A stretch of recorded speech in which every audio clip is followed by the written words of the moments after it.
Our next presenter is Gretchen Buchanan from the Department of Family Social Science.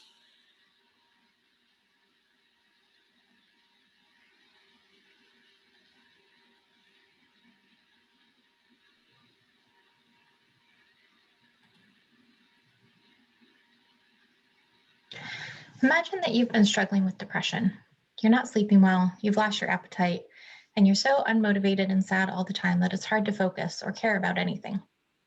Your annual checkup is coming up with your doctor, and after the nurse checks your blood pressure, she asks you to complete a 9-question form, which asks if you've been experiencing exactly these things. When the doctor comes into the room, she reviews the questionnaire with you and you talk about your struggles. Now imagine 2 different scenarios. Scenario A, the doctor says to start a medication that can take up to 6 weeks to work and to check with your insurance for a local therapist.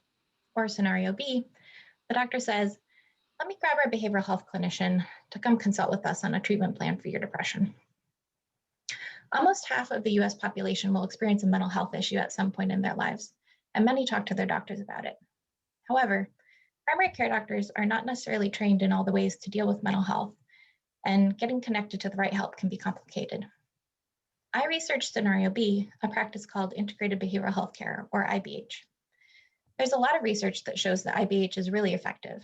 For example, one study found that when clinics switched from the standard practice of referral to IBH, people went from waiting about 33 days to see a therapist down to only 19 minutes.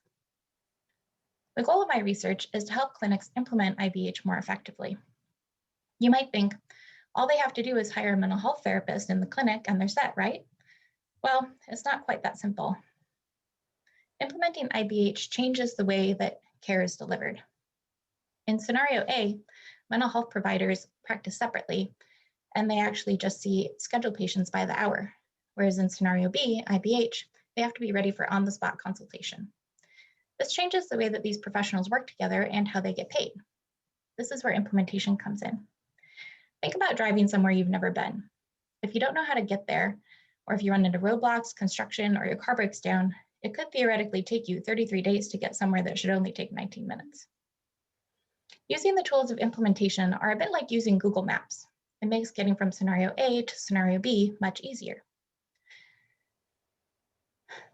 My research looked at 102 clinics across the state of Minnesota, and many of them have been moving from the standard practice to an IBH approach.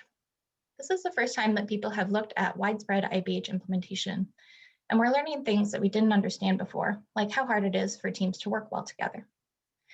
However, the good news is that a lot of these clinics, about 23%, are actually functioning at a really high level, and they're hitting all the aspects of IBH really well.